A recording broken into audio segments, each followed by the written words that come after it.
Hello, everyone on YouTube. This is Garvin from FTW. Please take a moment and click the like button below this video. Leaving a like lets us know that you enjoyed this episode. Also, hit the subscribe link as we release new content all week. And it's not just from the voices you hear on the podcast, but from other members of the FTW community, just like you. We've got Michelle doing Total Divas reviews. We've got Robert Carmichael doing reviews of different indie things happening. Deuce Loosely is also putting his point of view out there about WWE and TNA. Great stuff. So for more information on how to get involved in the future, head on over to FTWpodcast.com and reach out. Welcome, everyone, to another edition of the Fans Talk Wrestling Podcast. FTW is a weekly WWE and TNA discussion where fans talk the wrestling world and all of its laughable glory. This is episode 237, recorded live on October 21st, 2014 on FTWLive.com. Tonight we preview WWE Hell in a Cell. We'll go over the full card, talk about the build, give our predictions, and try to come up with some good reasons on why we all should be watching. With us tonight is Nick. Say hello, Nick. Is it too late for coffee? No, that's what I'm drinking as well. Joe. Say hello, Joe. I thought you were drinking a beer. I'm double fisting. Oh, snap. He's in the danger zone. Oh, shit. We also got everyone in the live chat. Thank you so much for tuning in. And again, you can tune in every Tuesday at 8 p.m. Eastern on FTWLive.com. My name is Garvin. If you're listening live, say hi and leave your thoughts in the comments here on FTWLive.com. If you're on Twitter, use the hashtag FTWLive. And if you're watching on YouTube, leave a like and a comment. Now, before we get into the whole Hell in a Cell conversation, because I know how excited we all are about one of the most dangerous WWE pay-per-views ever, let's take a step back, though, and pull out some topics from the mailbag.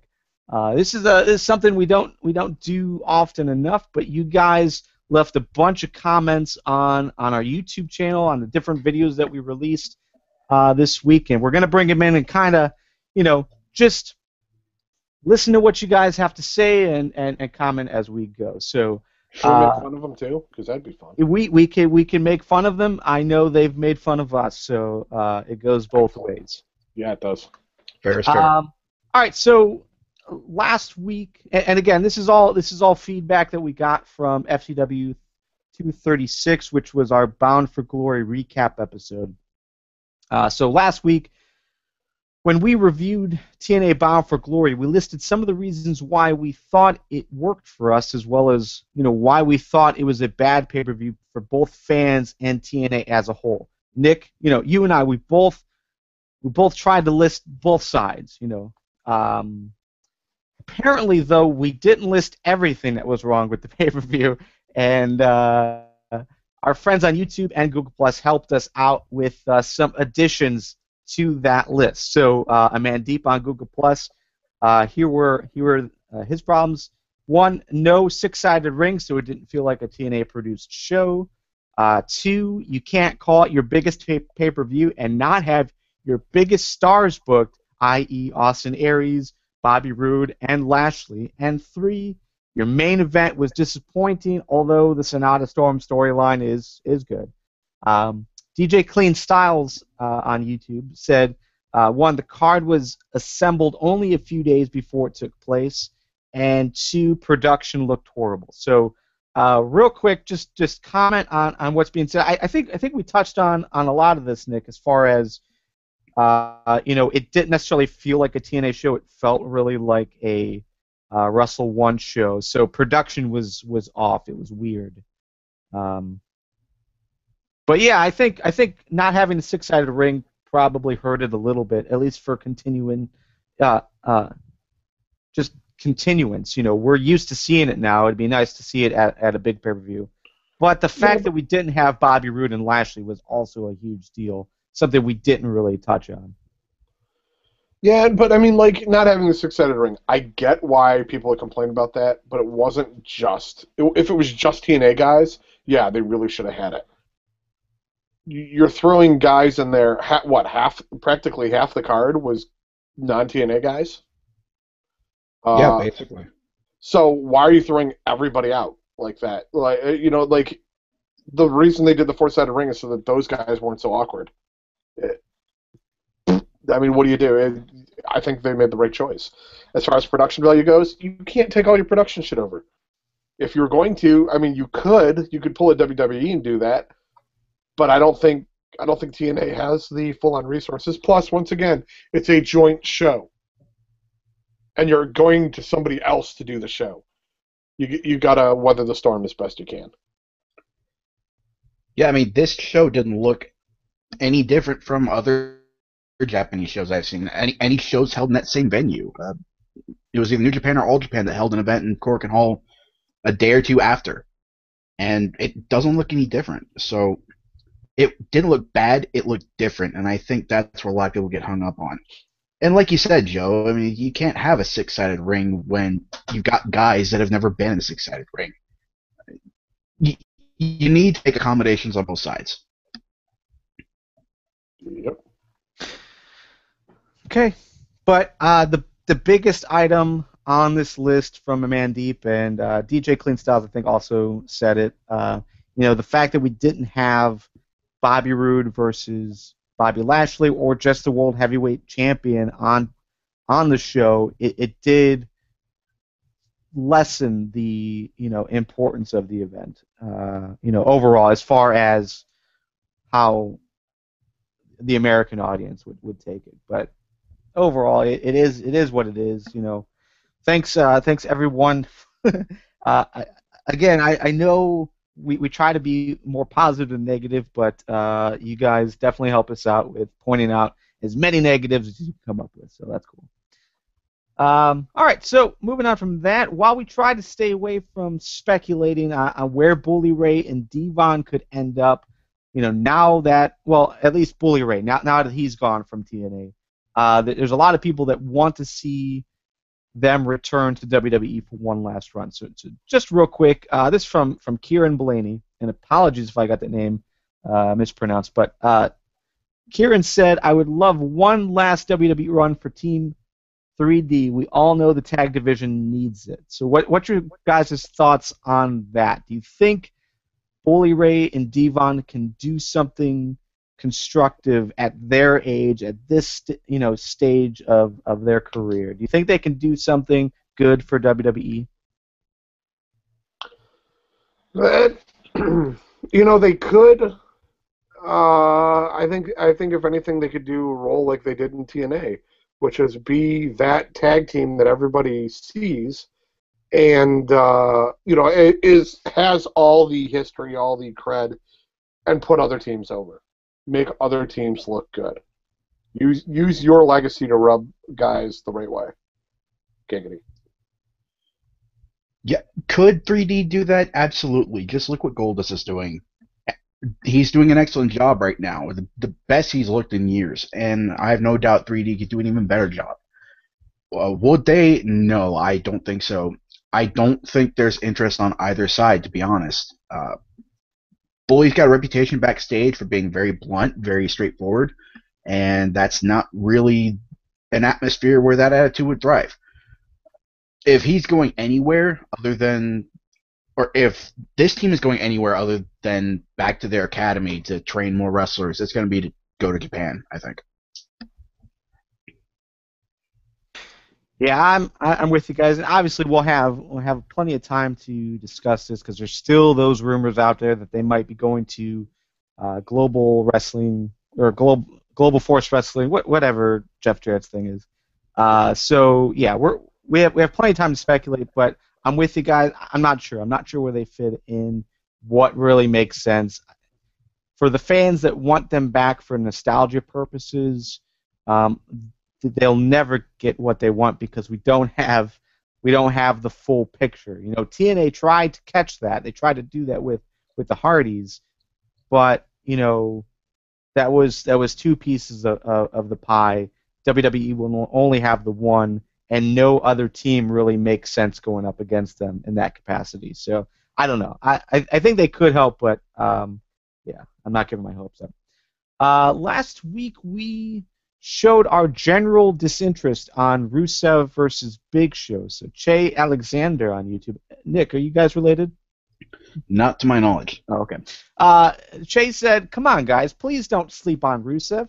I think he's one of the best characters WWE has. There are so many storylines they can involve him in." So I can vaguely remember what we talked about last week, but I thought our disinterest wasn't necessarily in Rusev, but it was in Big Show. Rusev, all three of us are really high on, right? Yeah, absolutely. I am 100% behind Rusev. I have been since he came up. Before he came up, it's this angle. It's the way they stretched out the Rusev versus American Hero numbers 1, 2, 3, and so on.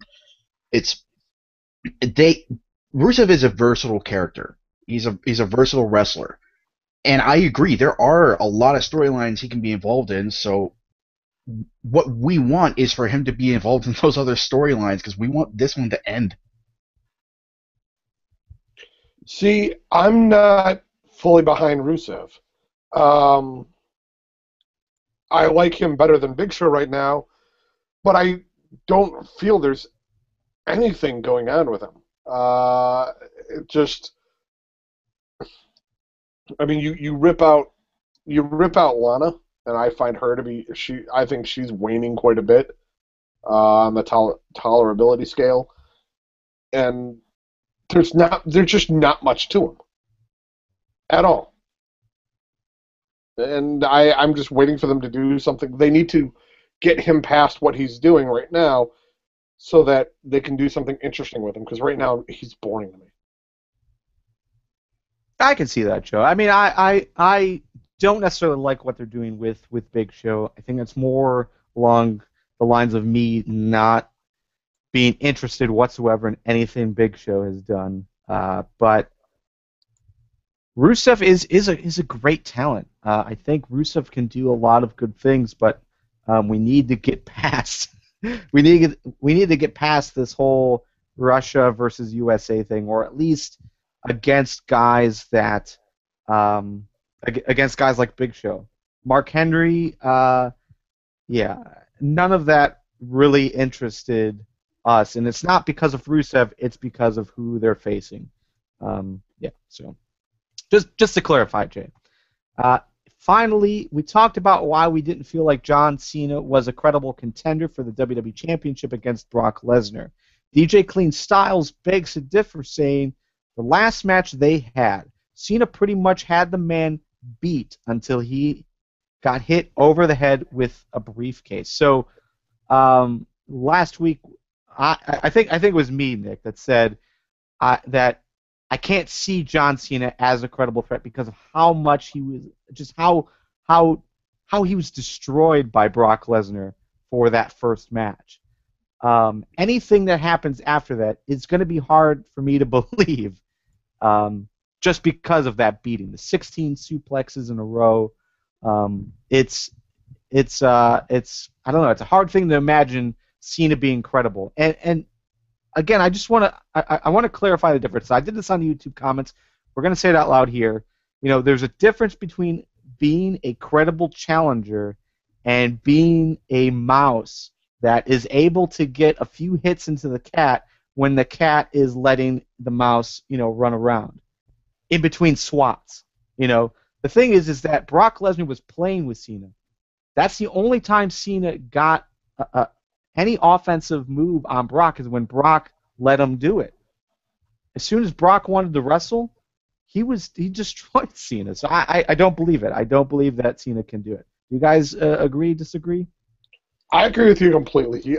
John Cena, after the 16 suplexes, I mean, they showed that he was not with it. Yeah, he got in that last confrontation. He had like an upper hand. It looked like Brock could tap, but Brock could have got out of that. We all know that. So, Cena's had too many runs. At a certain point, he needs to start from the bottom and work his way up. And just by losing a match, he gets to be put into a match in the main event of a pay-per-view. What the fuck, over? You Yeah. lost the damn match. Well, we'll get into that, Joe. Cleaning the gum off the bottom of the toilet. Yeah, see, this would have been better if the order of the matches had been reversed. If the struggle on both sides had happened first and then Brock absolutely destroyed Cena, that would have made more sense from a storytelling perspective. On account of building Lesnar up as the unstoppable, yeah, it absolutely makes sense to have Lesnar destroy Cena right out of the gate. This match at Night of Champions really should not have happened. We've all heard the rumors about it being Vince wanting to protect Cena, about not wanting him to look like he'd gotten his ass beaten 6 ways to Sunday. So it's really a. I don't think it should have happened. I know a lot of other people feel the same way. So yeah, there's really no argument for Cena as a credible challenger right now. Maybe if he proves himself, like Joe just mentioned, like there's going to be a number one contenders match at Hell in a Cell. So maybe then. Hope not. Okay. Well, that is the mailbag. To get into this segment, I guess, is what you would do is you could leave a comment on our YouTube channel. We post the full show there as well as individual clips. Just leave a comment. Let us know what you think. If you think we're wrong, if you think you're right. You can also leave us a comment on Facebook or Twitter. Wherever these videos are posted, leave a comment, and we'll bring you in this. And you can also leave a comment through our website. There's a form on the website. So definitely thank you everyone who back for us this week. We look forward to reading and responding to your feedback next week. But now it's time to move on to WWE. Again, this is our Hell in a Cell pre-show. As we head into this Sunday's Hell in a Cell, we put up a poll on Google Plus and Facebook to see what current WWE title race you guys were most interested in. And here were the results. The Dust Brothers versus Usos got 7%. Sheamus versus Miz got 8%. Dolph versus Cesaro got 19%. AJ versus Paige got 30%. And Brock Lesnar versus who in the hell knows got 35%. So it's interesting to note that before this week's Raw, we had no idea who was going to be the next challenger for Brock Lesnar. But even still, that is the most interesting title race happening in WWE. Or as Deuce liked to put it, this is more like the least worst title race in WWE right now. Are you guys surprised by these results? In a way, yeah. Looking at Brock versus Blank, and that's got 35%. Brock versus Blank? That's impressive because Brock's not even around right now. So, I mean, unless that you're sure that's incorporating Money in the Bank consideration feuds and the Cena number one contendership with Randy Orton thing. I mean, if you're including all 5 guys, then I get it, but I don't know. It just it seems a little weak. Like, and where's the Internet Championship in relation to all this? That number's never in there. I think that got 1%, maybe. Okay. Well, it's been off TV for a while. I can understand. But, yeah, I mean, I'm glad to see AJ and Paige up there. I'm surprised that the Tag Team Championship is so low compared to everything else. Well, now that we've confirmed Zack Ryder is the 1%, I can say I'm not really that surprised by the results. Nick said it. Zack Ryder is in the 1%. Zack Ryder is the 1%. I think a lot of people are replacing that blank, and they're filling in their favorite guy. I think they're taking the mystery involved and dispelling it with their own fantasy booking. I would not be the least bit surprised if people were thinking Brock versus Roman Reigns or Brock versus Daniel Bryan, Brock versus Seth Rollins, Brock versus Dean Ambrose. There are some names that you can fit in there that make this potential title match look really interesting. I almost want to repost a poll again and just reduce it to Brock versus Cena or Brock versus Orton and see what the results were then. Because I don't think that margin, that voting margin would be quite as large. Me personally, I voted for AJ versus Paige, and it really is telling that that's the only angle that the WWE seems to care about out of the championships outside of the top title picture, and B, that they're managing to keep anything at least somewhat fresh. What with the angle of Paige and Alicia Fox being apparent BFFs now, the question of whether AJ might bring someone in even the odds, or if she'll continue this one-woman revolution thing she's started going now. So it really is telling how much attention this feud is getting right now.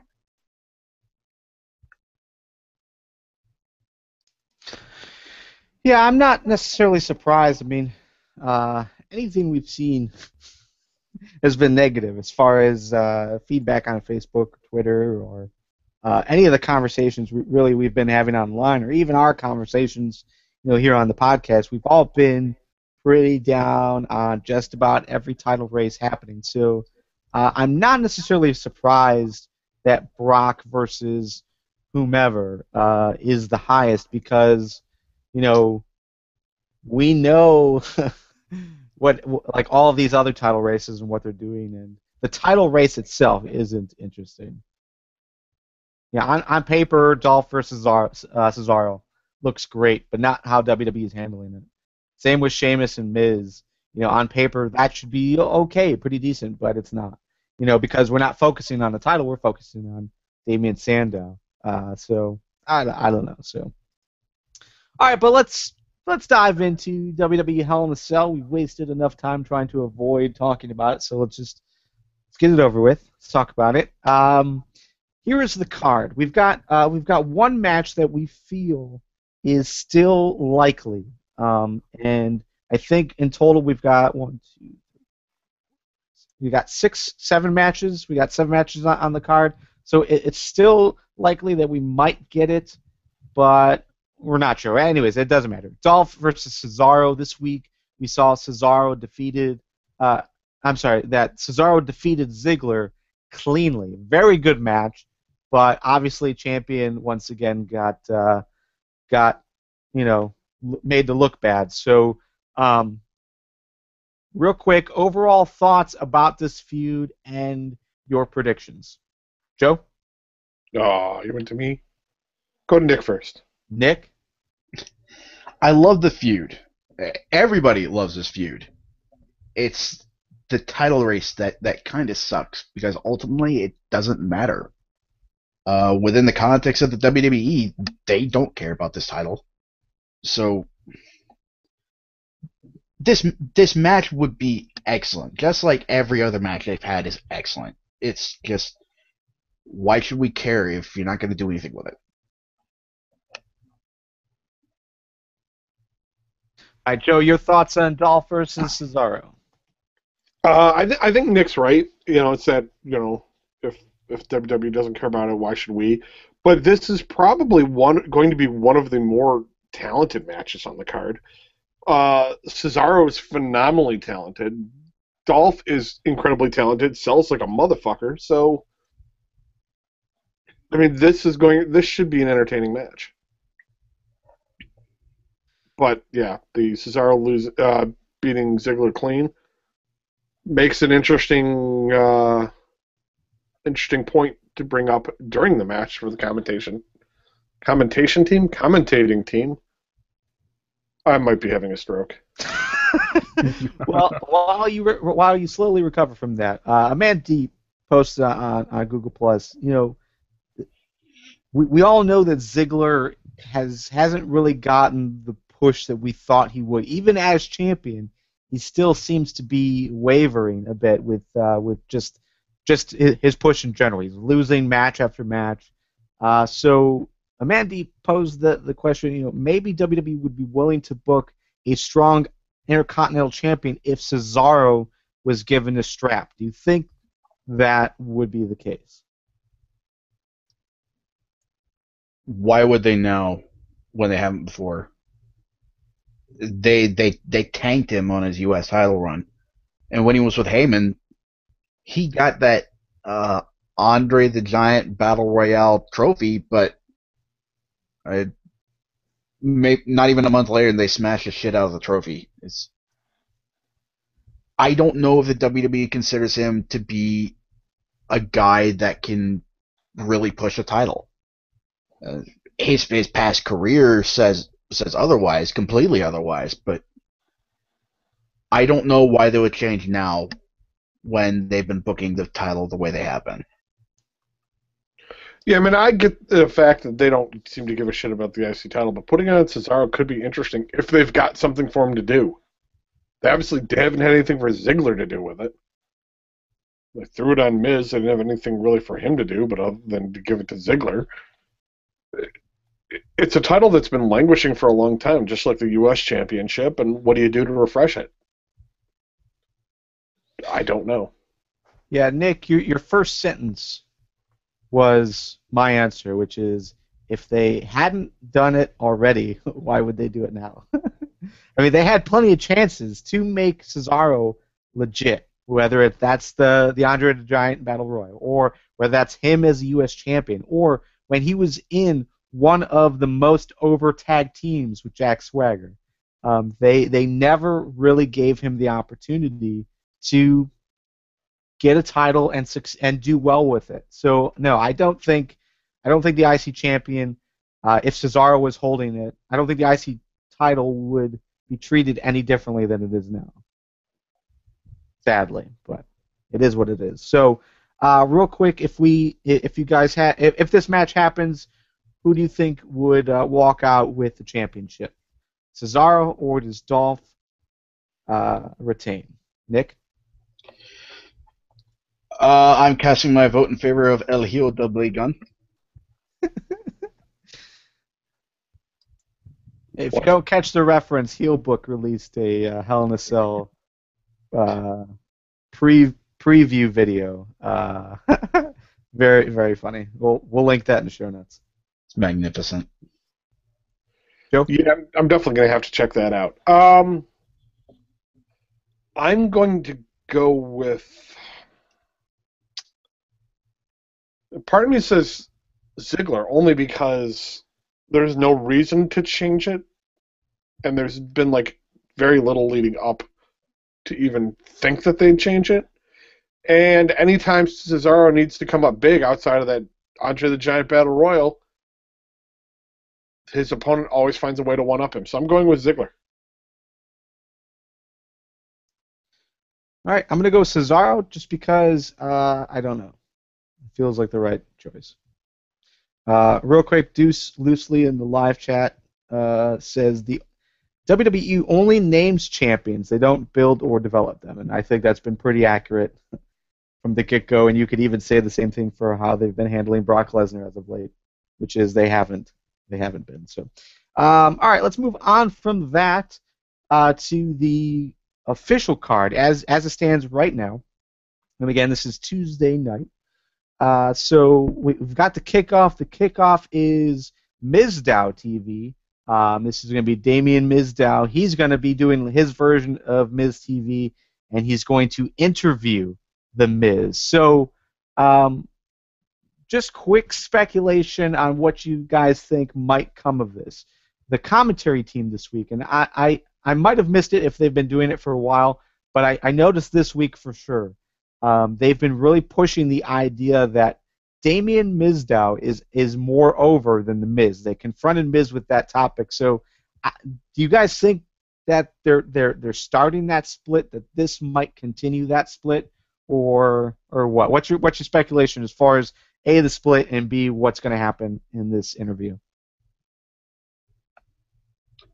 Yeah, it's definitely very possible that this will be where the split occurs because they have been building up to it for a little while now. Um, they haven't been laying it on as thick as they did this week, but yeah, they have started asking the question over the past few weeks: is Mizdow more popular than Miz at this point?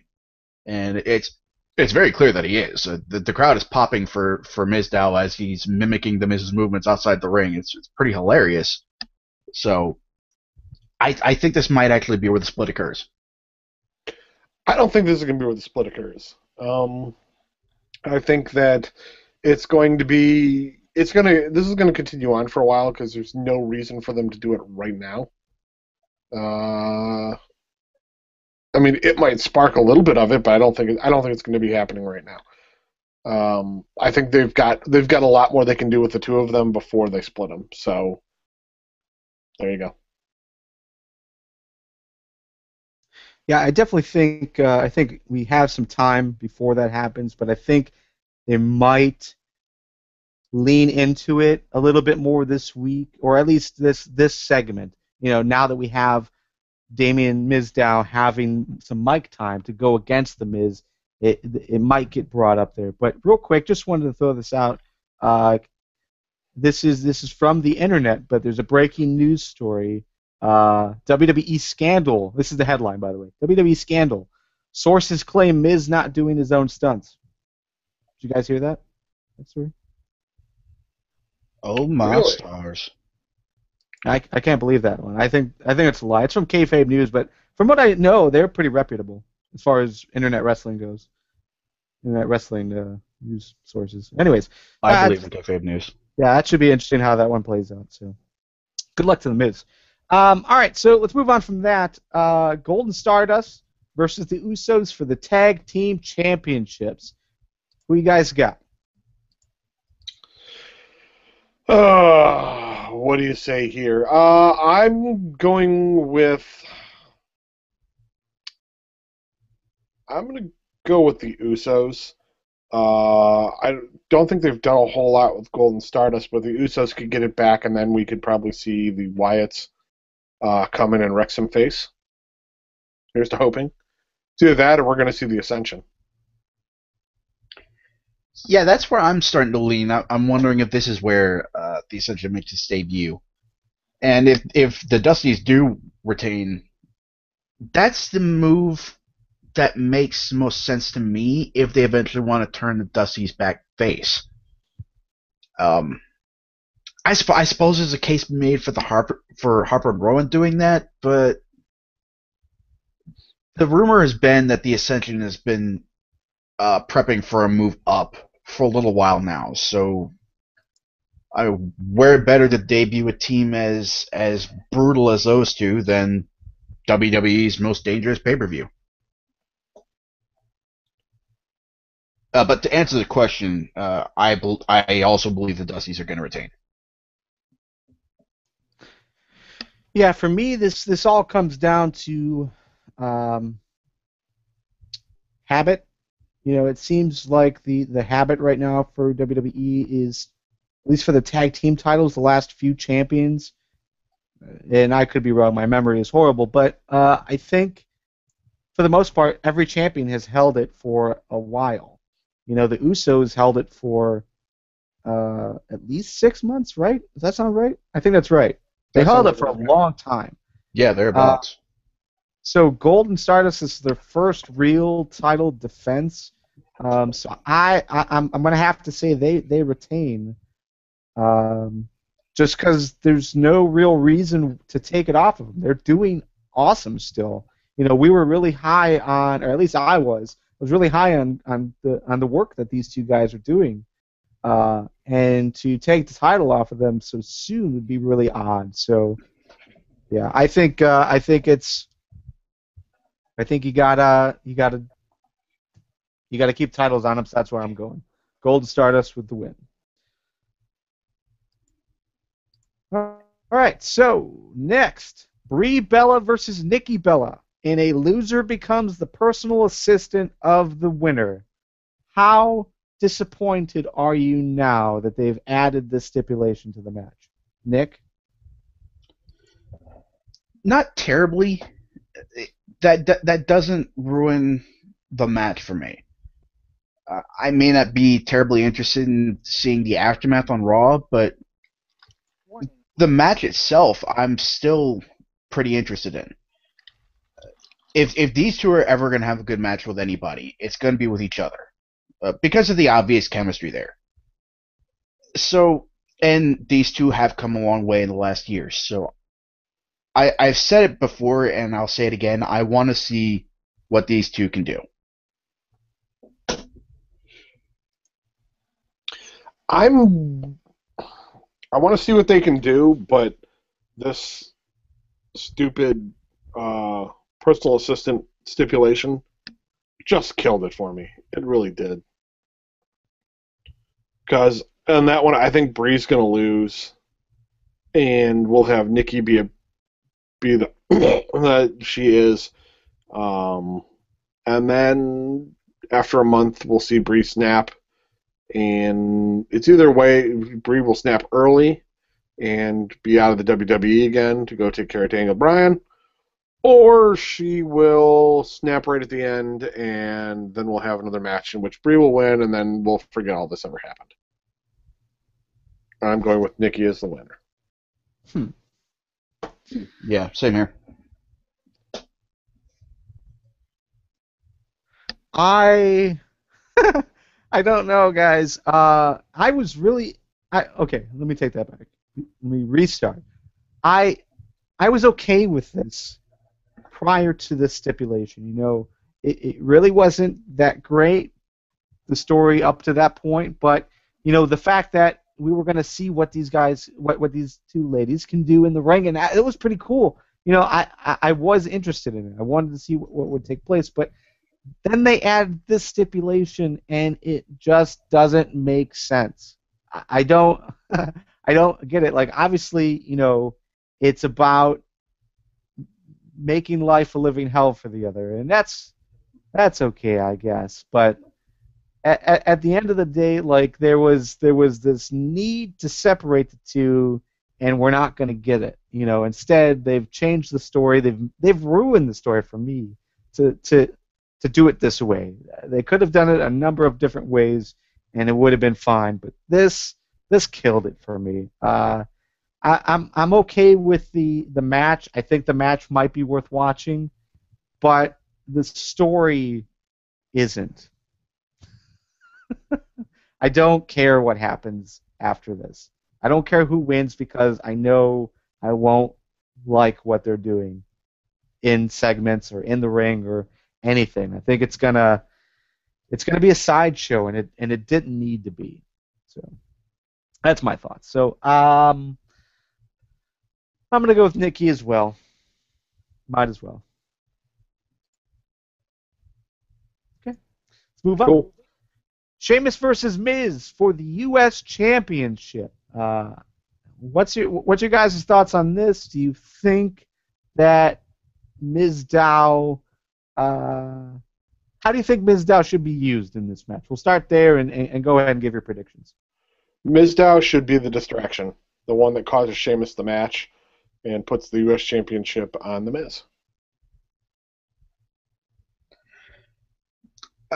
Assuming that the split happens on Mizdow TV, I think Mizdow is going to get in Miz's head, and that'll cost him the victory. I believe Sheamus will retain.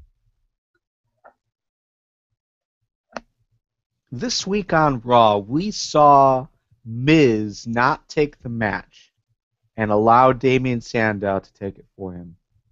And it really didn't seem like there was much argument from anyone, including the referee. And I know this would be totally dumb and cheesy and unbelievable, but I think it would be funny, and it would put Damien Sandow in an opportunity where, like, he's really the focus. And what I want to see, if they are going to do this split, I want to see Miz get knocked out of the ring. And I know this has been written elsewhere, and this is something we've discussed on Facebook and whatnot. But I would honestly love to see Miz get knocked out of the ring and Damien Mizdow slide in and get the win, and the ref not notice that it's Damien Mizdow and not The Miz. So you want to see twin magic? I want to see twin magic. I know it would be totally cheesy and dumb, but I think it'd be hilarious, and it would put Damien Sandow in the forefront of the story, and he needs to be, and I'd be totally fine with it. So now I would like to see that be the main dagger in their relationship. I think it'd be fantastic. So that's what I want to see. So I'm going to go with Miz winning the U.S. Championship. I'll Damien Mizdow. So that's where I'm going with my pick. Again, cheesy, dumb, but hilarious, and it puts the spotlight on Damien Sandow. Do you guys think that's far-fetched? Do you think they won't pull the trigger on that? I don't doubt the WWE would. I just doubt that's where the story is headed right now. So I think Sheamus is going to be Rusev's next target. I mean, how do you get bigger? To jump back to that, how do you get bigger than Big Show? Well, you stop going after America's heroes and you start going after America's symbols. Oh, right, because he's got the U.S. title. Oh, that's right. Okay. Yeah. Because I'm sitting there going, he's fucking Irish. No, he's American now. He's the real all-American American. Because he is our champion. I'm not against that, Nick. Nick, I think that's a good thought. But what else is an American symbol besides the U.S. Championship? Hollywood. Miz is from Hollywood. Mizdow holds the title. You could do both. You could have Rusev go after the U.S. Championship and attack Hollywood by going after Miz/Mizdow. Honest to God, I thought you were saying Hogan. When you said Hollywood, I thought you were going to say Hogan. No. Mr. Hogan. Or Mr. America. You could go after Mr. America. Yeah, I mean, like Diva Jill says in the chat, Miz played the Marine. He's Hollywood, man. Shit. After that, I don't know what else is a U.S. symbol, because we don't have a money guy anymore. I don't know. I don't know who else you could go after outside of like John Cena, but that seems a ways away. Yeah, I don't know. I mean, if you want to go after good old boy, you could always go after Bray Wyatt. It seems like we've got right now. Yeah, it seems like they're moving Bray Wyatt in a different direction right now. Yeah, I think you'd have to jump through some hoops to make that happen. Yeah, I don't know. All right, so Miz retains according to Joe, Miz wins according to Joe and I. Sheamus wins according to Nick. Move on. AJ Lee defends the Divas Championship against Paige, and we should bring up Stephanie McMahon debunked the rumor that pretty much every wrestling site out there copied and pasted, as far as the rumor goes, that any diva appearing in Total Divas couldn't hold the title. That is false. Stephanie McMahon said so we have to believe it. But because really it doesn't make sense now that Paige, Alicia Fox, they're both going to be on Total Divas next week. Pretty much every diva, or not next week, but next season. Pretty much every diva except for AJ, Emma, and the two announcers is going to be on Total Divas next season. So there's no way that rumor could even be close to being true. So anyways, because of that, because that's not a factor anymore, who do you guys got? Do you see this hot potato going back to Paige, or do you see AJ Lee retaining? Part of me says it's going to Paige, only because she's not on the show yet, and it gives them time to work in like Emma for a shot, or to bring somebody up from NXT to take that shot and grab that title. If you put it on AJ and have somebody from NXT come and just take it away from her, then you're just repeating the Paige process, and I think that would be in poor taste. So I'm going to go with Paige. Yeah, I kind of want to go with the hot potato deal, except AJ started talking about this one woman revolution deal, and I don't know if the WWE wants to stop that in its tracks before it begins. So I think I'm gonna go with AJ retaining. There may be a shenanigans of some sort. Alicia Fox may foul things up for Paige, and Paige takes it out on her afterward, or what have you. But I think AJ will walk out with the win in the title here. I'm gonna go with Paige. Personally, I think generally the term hot potatoing has such a negative connotation to it, but with this feud between AJ and Paige, it's okay. It works out. I don't have as much interest in the feud as I did weeks and months ago, but it still has a lot of fuel left in there. And I think putting the title back on Paige could continue it. If Paige loses again, then you get into a scenario where, well, we're going to have to see another diva step up to face AJ. And I don't know who that would be. Because there really isn't anyone else built to that level. You could say Alicia Fox maybe because of the partnership, because Alicia Fox got the win over AJ recently, but otherwise, there really isn't anyone at that level, it seems. So I'm going to go with Paige.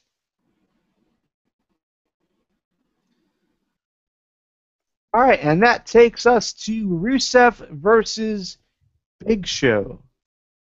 This is a feud that we've been kind of sour on, generally speaking. Not because of Rusev, but because of how Big Show has been booked in this. Many are calling Big Show a big fat jerk, and that's how he's coming out as, and it doesn't make sense for us to back Big Show. And considering that, how is he a big fat jerk? His actions this week, primarily, just how he went after Rusev. I don't necessarily get it. The internet. They'll find a reason to get angry about something, but Big Show's always been kind of jerky. He's kind of got that Sheamus run in him, where he's the nice guy, but he will overstep his bounds. And that's good. Think of us in D&D. We Nick and I, we had good intentions this week, but we might have crossed the line a little bit by ganging up on the goblin in the cave. You do realize this is like audio for 3 right now, right? You know what? I call bullshit. That goblin totally deserved what he got. The little asshole threw a rock at me. Threw a rock Our that happened. intentions were honorable, but we might have taken it a little too far. But that's what I'm saying. Big Show, his intentions of defending America is pretty cool, but look globally. WWE is a global company. Why would I think this is coming primarily from the UK listeners, people from the UK that are in the Facebook group and everything. At least from what I've read, they don't like Big Show. They don't understand why this is important because obviously they don't have the relationship to America like we do. But overall, it just seems like Big Show is going out of his way to be a jerk. I mean, it makes sense. Big Show is a bastard, like Dan Bryan told us all. Yeah. Yeah, I agree with you guys that the Big Show. I mean, I can see where you're coming from with them being a dick. I don't really agree with it, but I get the viewpoint. Uh, I know we're down on this thing because Big Show. It's Big Show. Fuck. He's feeding with Big Show. Come on. But I don't think Rusev's giving this any positive spin either. That being said, they're gonna keep Rusev on the tear because there's no point in giving it to Big Show, because what are you going to do with Big Show at that point? Nothing. Yep, I'm also going to go with Rusev here. I think Rusev wins. He's got the most to lose here, really, and that's momentum. And again, Rusev can go in a whole number of directions, whether that's going after the U.S. Championship and against Sheamus, which would be pretty cool, knowing how stiff and brutal Sheamus can be in his matches. I think that'll be an interesting matchup. You've also got Damien Mizdow or the Miz going up against Rusev. I think that would be rather interesting to see how they play up. You know, if it's Miz, does Miz play face? Can he play face well? I don't know. So yeah, I think there's a lot of interesting things you can still do with Rusev moving forward, like next step. But Big Show being the one to knock down the undefeated streak of Rusev, I don't see what that would do. You know, as far as a positive thing. And live chat as well. Live chat is backing up Rusev. So yeah, I think that's your best bet. And also we've also seen Big Show pretty much almost tap out to Rusev. Rusev destroyed him in that match, the last match they had on Raw. It took Mark Henry to break it up. Otherwise, Big Show would have been a goner. So yeah, I don't know. I see Rusev winning. And that takes us to the double main event. Obviously, there's lots of controversy right now on what will be the main event. You've got what WWE seemingly wants to push as the main event, and what we, the fans, want to push as the main event. So we're going to go John Cena versus Randy Orton first, knowing most likely that's going to be your final match. But still, John Cena versus Randy Orton in a Hell in a Cell match. The Authority noted this week that everyone, the fans especially, wanted to see Dean and Seth in the main event, but they just can't let the fans get what they want, so they added a stipulation that the winner of this match would earn a title shot at some point whenever they can bring Brock Lesnar back. So, yeah, winner is the number one contender for the WWE Championship. Overall thoughts about this match? John Cena versus Randy Orton. Nick, what do you think? You know, it's funny how they dress this up as kind of a wink and a nod. Like, yeah, we know you guys want to see another match in the main event, but you know we gotta do this. And yeah, we're totally in on it, guys. Yeah, we can't let you have what you want because we're the bad guys. But seriously, this is happening. Sit down and shut up. I kind of like the way that they're showcasing this as the obligatory other main event, you know, the real one, and it'll probably be watchable. I doubt this match is going to suck, but again, we've mentioned it before. This will be the 16th or 17th time they faced off this year, and that's just out of almost 100 matches in their career. So why should we care? I don't see a scenario in which Orton goes over, so I guess I'm gonna pick Cena. Ultimately, it won't matter. Real quick, let me step in. I don't count matches, so I've seen a bunch of different numbers thrown out there. But they all, you know, they both debuted in 2002. I've read three different numbers, but they're all like between 600 matches and 900 matches that we've seen between these two. Whether, not just singles matches, but you also got the tag team. So it's a lot more than 100. It's more, if these numbers are true, and I don't know. I'm sure someone in the live chat or someone watching on YouTube will pass us a link to the full wrestling database as far as this goes. But I think it's more like 600 matches we've seen between these two. Yeah, the numbers I'm recalling are from ProFightDB. That's the one that was cited in the Facebook group, and I'm looking it up just to be sure.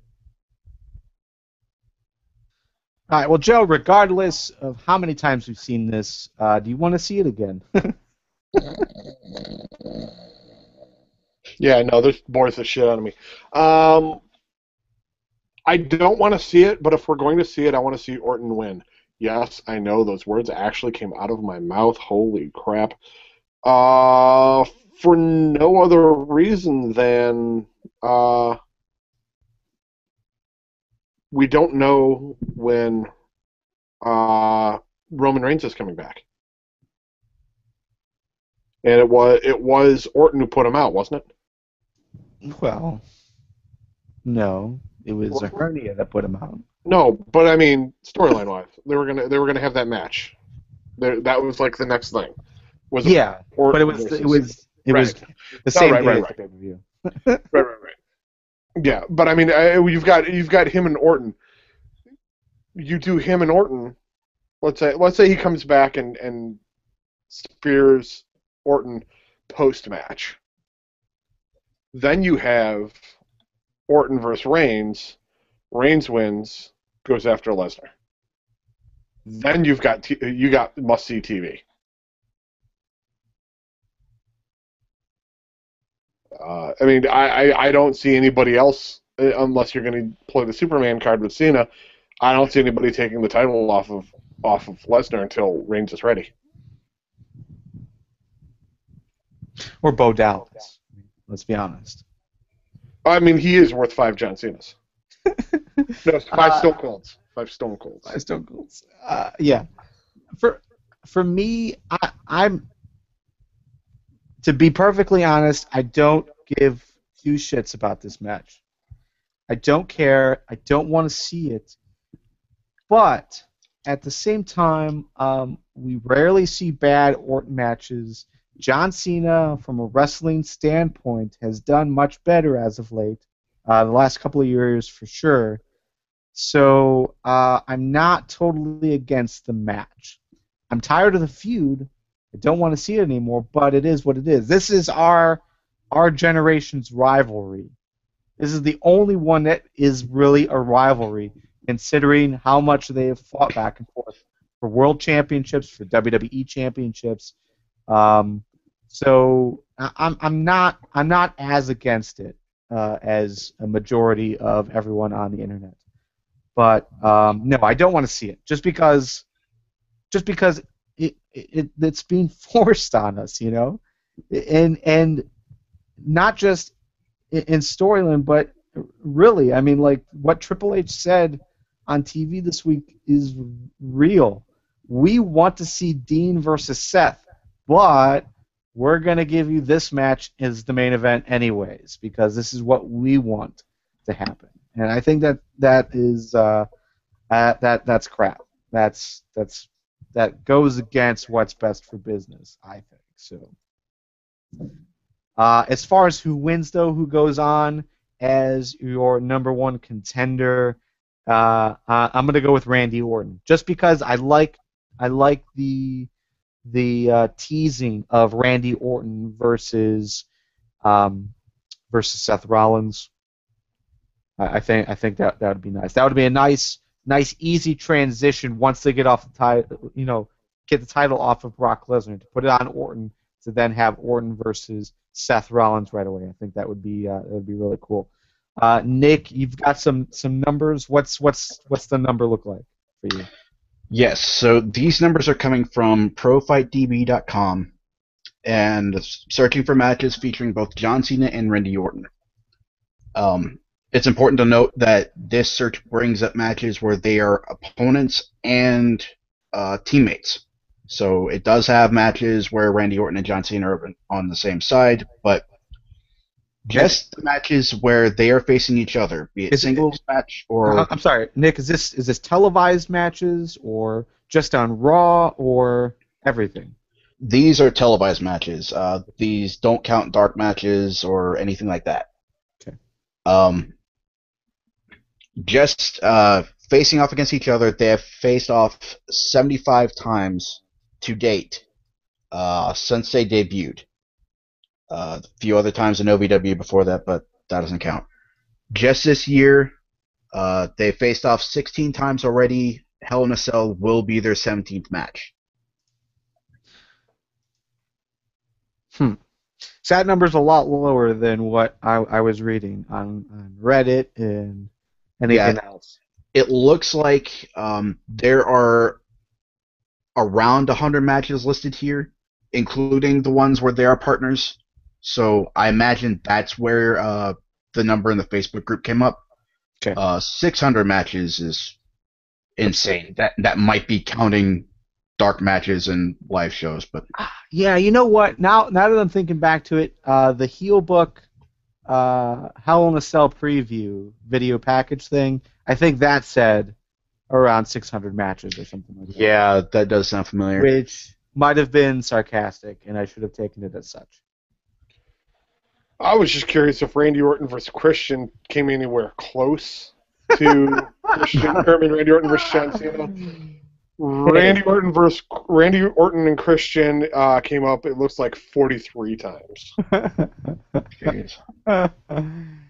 I still will say Randy Orton versus Christian, those wrestling matches were good. I don't care what anyone says, I like those matches. They were good, there was just way too many in the same time period. That's like half the card. Like, yeah. All right, for the first hour on Raw, we get Randy Orton versus Christian. The second hour of the Raw, we get Randy Orton versus Christian. In the third hour, we get Christian versus Randy Orton. We changed it up a little bit. There you go. Hey. One more match. One more match. All right. Fuck. So, Nick, you're going with John Cena. Joe, you're going to go with Randy Orton. I'm also going to go with Randy Orton. Yes.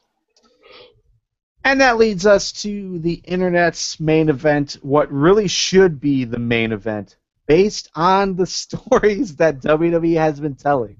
This is your main event. Dean Ambrose versus Seth Rollins in a Hell in a Cell. Finally, Dean Ambrose gets his hands on Rollins.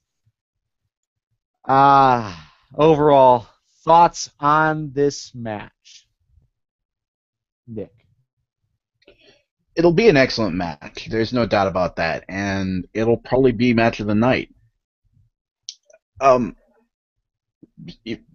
Personally, I can't think of another match I'm looking forward to more, and yeah, I think this is where this arc of the story is going to end. I think Ambrose is going to give Rollins the beating he deserves, and I don't necessarily know if he'll move on, but maybe this will be where his bloodlust and need for revenge will finally be sated.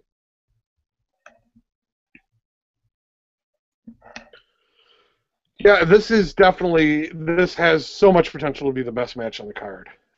If it's not, I'm going to be so freaking bummed out. But that could be with how it's booked. It has so much potential. Do I see a screw job in the works? Could, maybe. I see positives on both sides of the coin here. I'm really hoping that Ambrose wins, but what do you do at that point? Do you have them fight again at the next pay-per-view to determine who gets like the case, or what? Because I mean, it's if Ambrose wins, there's nothing else. You need something for him to go on to with this, because this isn't going to be the end of it. As much as he's been screwed over, they still need to do more with this. If Rollins wins, then you just keep going on, where he's the snooty motherfucker who sold out, but he's got the briefcase. So, I mean, he's not cashing in anytime soon. Lesnar still has the title, and he's not around. Yeah. You know, bringing that up makes me wonder if Ambrose does win here, I think Rollins would want to go after Ambrose next. I think he would be the one taking the fight to Ambrose. Because this entire feud, while he has been putting off this confrontation, he has been wanting matches with Ambrose, and he has been trying to confront Ambrose. So I could very well see a Survivor Series match between these two. Or make them both create a team, do a Survivor Series match. Yeah, that's what I was thinking. That'd be interesting for sure. Who's going to pick up the Dudleys? Kidding. Well, it would be interesting just based on the story that we've seen going on thus far, like at least with Seth Rollins. Like, who would be on Seth Rollins' team? He's already pissed off Kane. He's pissed off Orton. If Orton is your number one contender, you've got the potential for Orton versus Lesnar at Survivor Series. So, outside of that, the Authority really hasn't made any other friends. So it would be interesting. I'm not against the Survivor Series as far as teams go, but definitely another match. I think would make sense. I'd be totally down for that.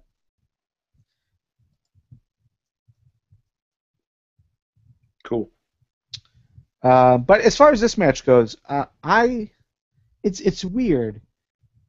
And again, I'm going in my memory banks, and I remember pretty much every Money in the Bank winner for the last 3 to 4 years we've been really sour on. Not necessarily who won, but how they were booked. Outside of John Cena, of course, but how they were booked. Every Money in the Bank winner seems to go through this spell where they're losing every single match, or they're they're made to look bad. They're made to look really weak. Daniel Bryan, for instance, was one of those major ones that always looked awful. Wade Barrett might have been another one too. But Ziggler, Sandow. Yeah, Sandow, for sure. Sandow was made to look awful as your Money in the Bank winner. Seth Rollins, on the other hand, has looked awesome. Like, this is the way we want the Money in the Bank winner booked, right? Like, this is how you do it to make this guy look legit. Generally speaking. I think the Brock Lesnar part of it makes it kind of weird.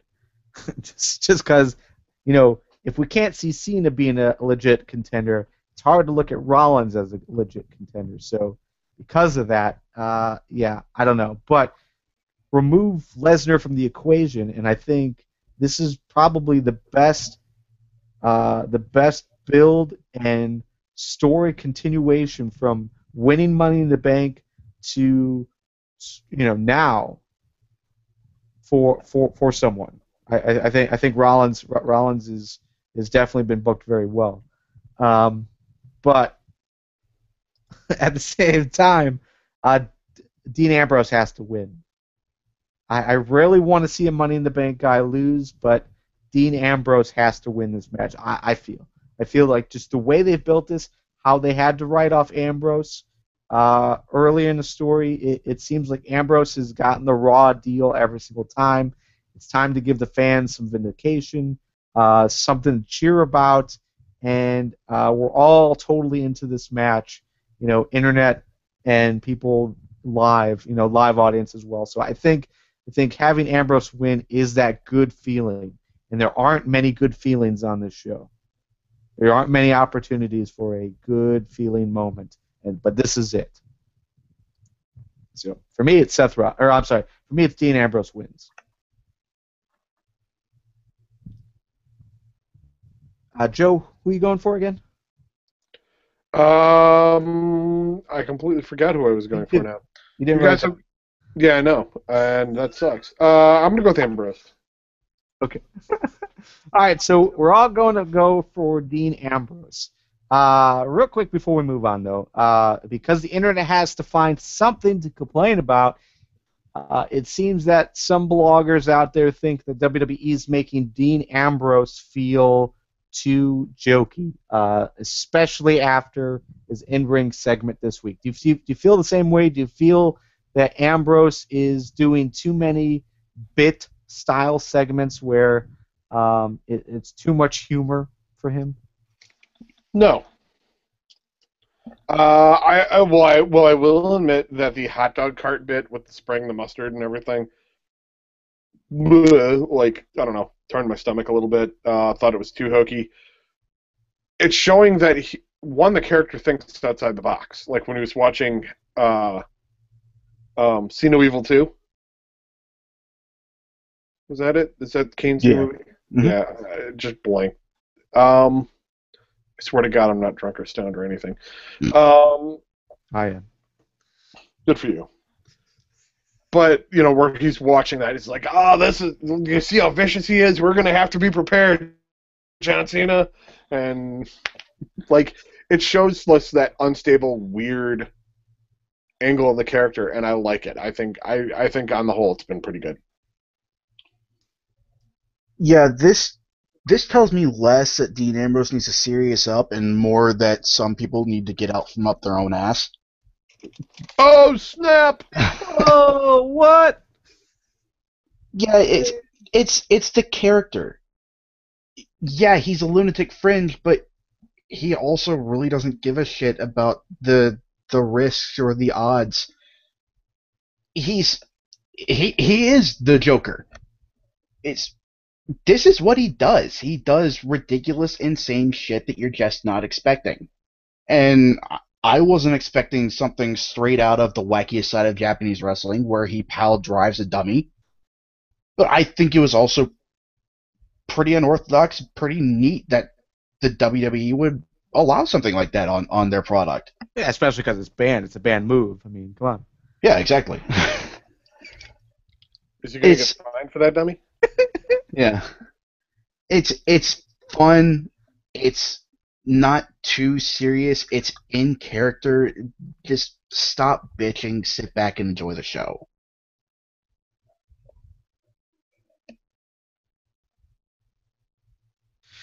I'm with you.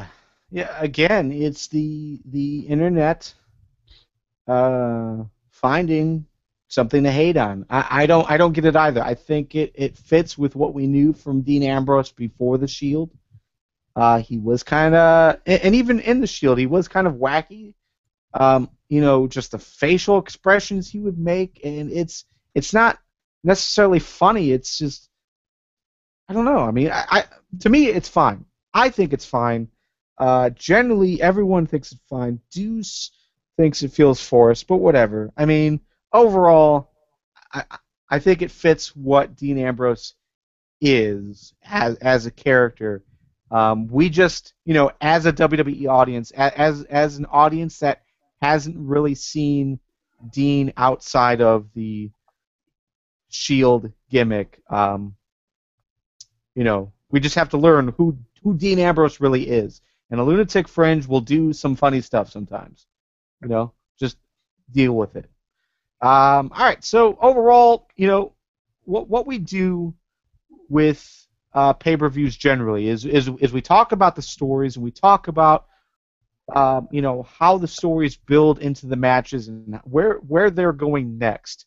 And one thing we did 2 weeks ago for the Bound for Glory pay-per-view preview was we kind of ignored the stories just because we knew that TNA and Wrestle 1 were going to kind of ignore the stories, but just looked at the wrestling matches themselves.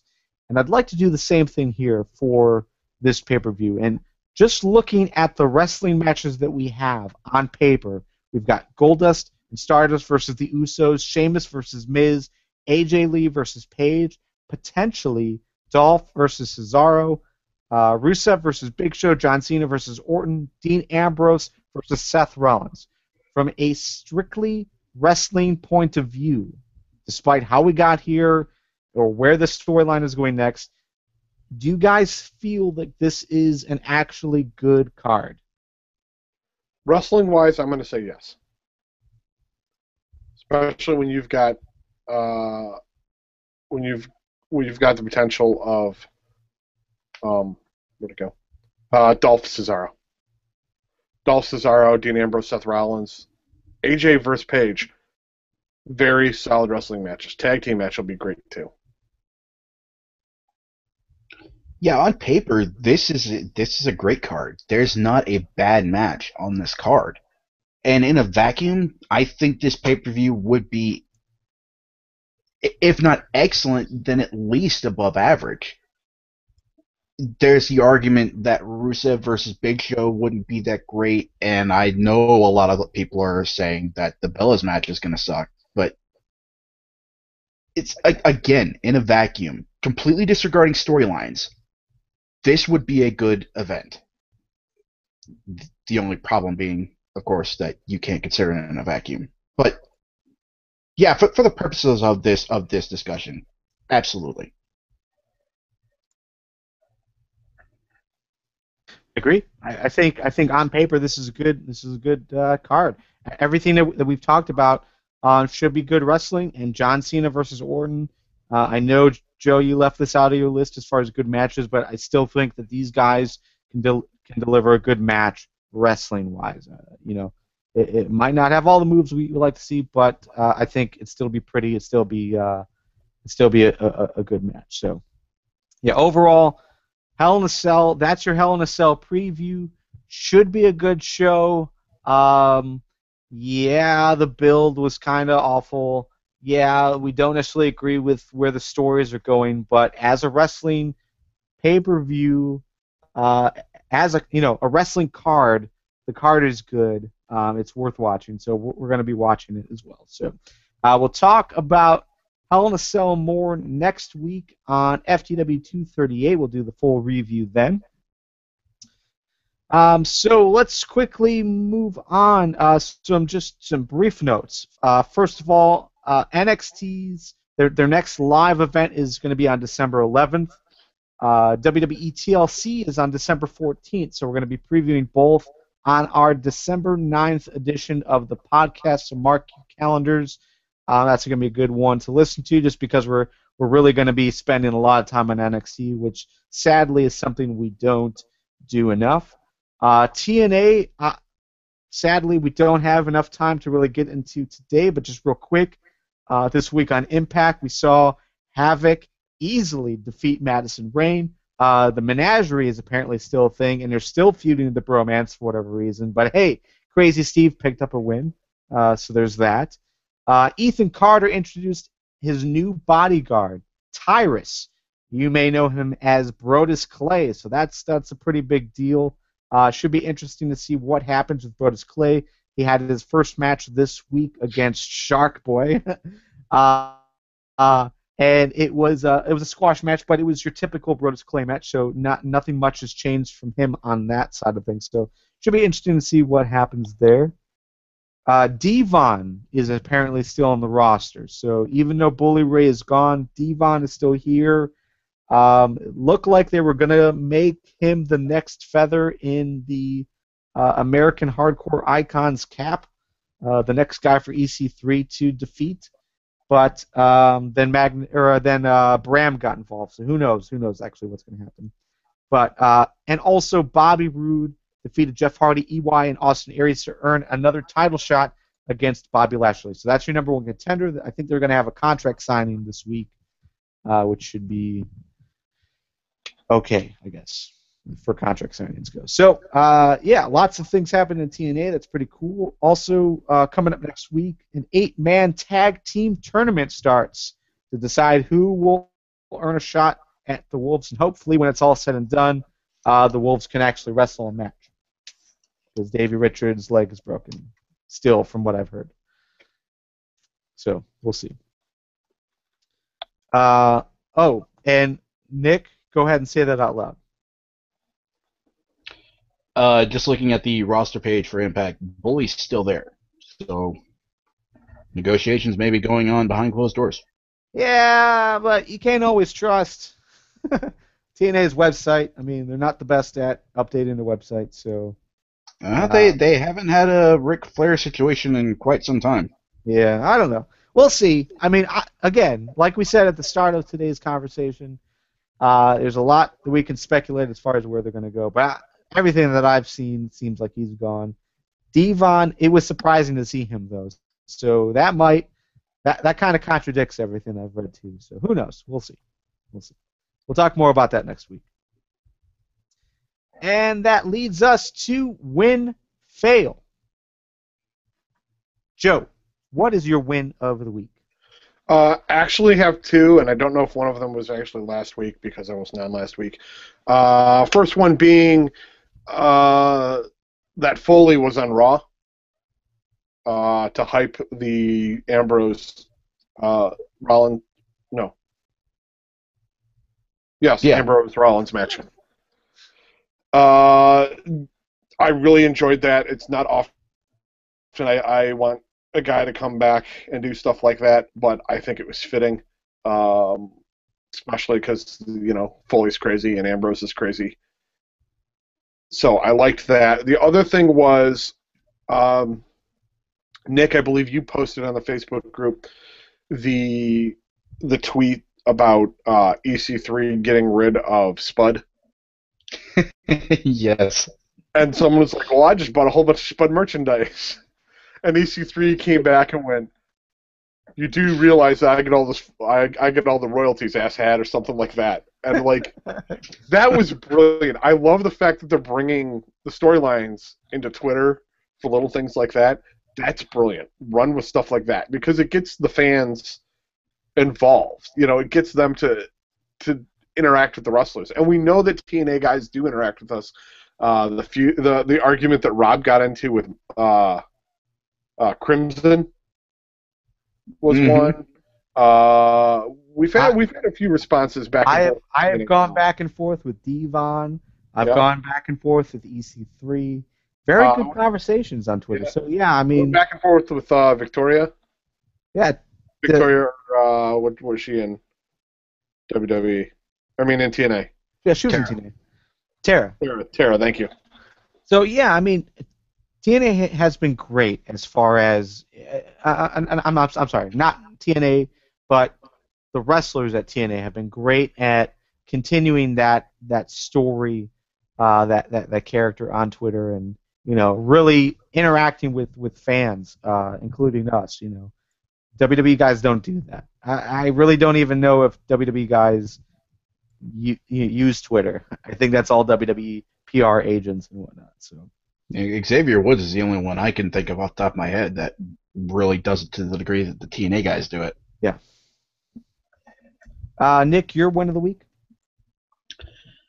I guess my win of the week would just have to be how Ambrose is showing character growth.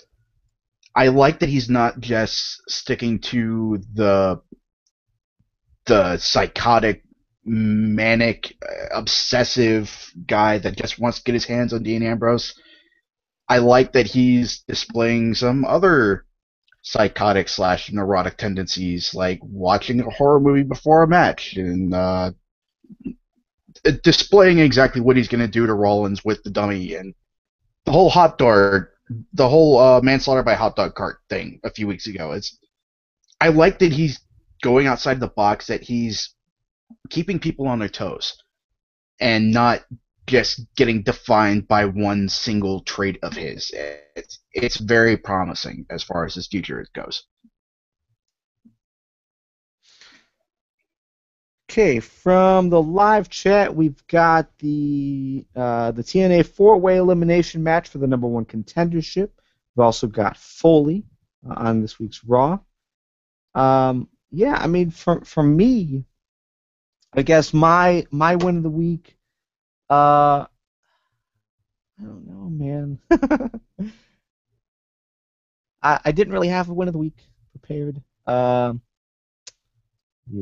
I don't have a win of the week. Sorry, guys. It was okay for me. Fails of the week, Joe. Your fail of the week. My fail of the week is going to be Harrison's computer. Apparently, it blew up recently, and he hasn't been around for various things.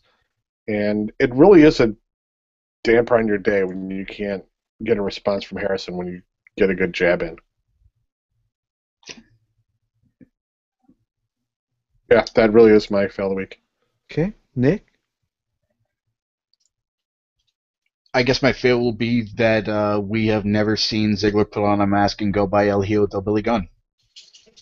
God, that'd be the best gimmick feud ever. It is. Yeah. He comes in as James Kipp.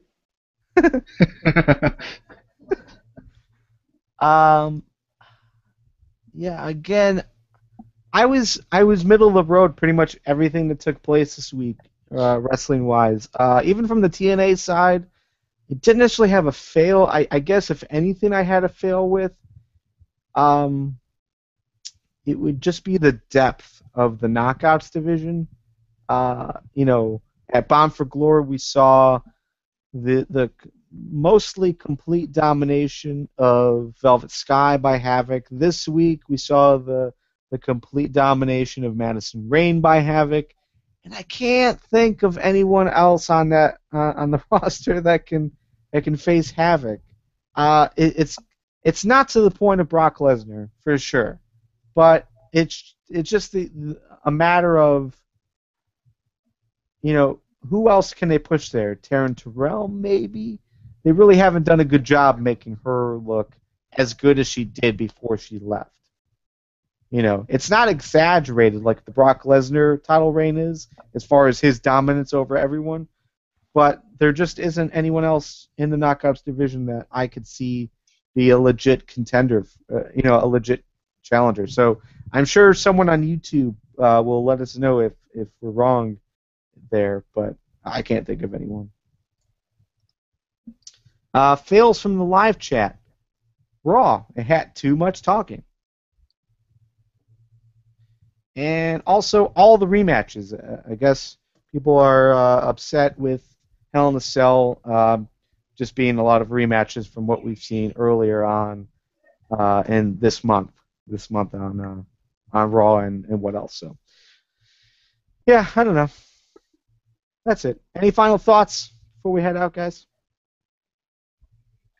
Final thought is I haven't seen anything when Nick and I did the show by ourselves, all alone. Things you might want to ask Justin Main, because we want to get him on the show, even if it's a segment we do another day, not on a podcast day, due to scheduling. Questions, please, for that, so that we can get the ball rolling and get that taken care of, because we'd love to have him on, and he would love to be on. But we need your content, kids, so let us know what you're thinking. Yeah, and that really goes to any wrestler that we bring on. I mean, we do have the reach to pull in indie wrestlers. We've brought on quite a few over the last couple of years, so we like doing that. We like their perspective on things. Yeah, obviously, we're coming from a fan's perspective, but to have a wrestler in the business to get their side of things, their viewpoint is really cool. So definitely send us questions that you'd like to ask. That'd be really cool. Nick, any final thoughts from you? No, just to add, questions will be great. Just not something along the lines of "Who are you?" because we will get that covered. We promise. And really, you can look them up online. It is not hard to find them. Yes. I mean, I'm going to an incognito browser now. JUSTIN space MANE. Bam, Twitter account. Bam, him wrestling versus Ryback on YouTube. Bam, his YouTube channel. I mean, it's really easy. You type it in and you're getting content. So check it out and let us know what questions you have.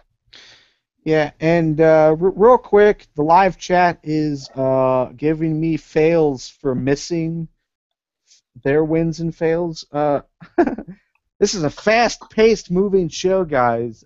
If I don't see it before we move on, I don't see it before we move on. So. Oh, and apparently John Harris can't hear us now. Oh sorry, John. Yeah, so apologies if I missed your wins and fails, but yeah, it is. Get them in faster, guys. You know the routine.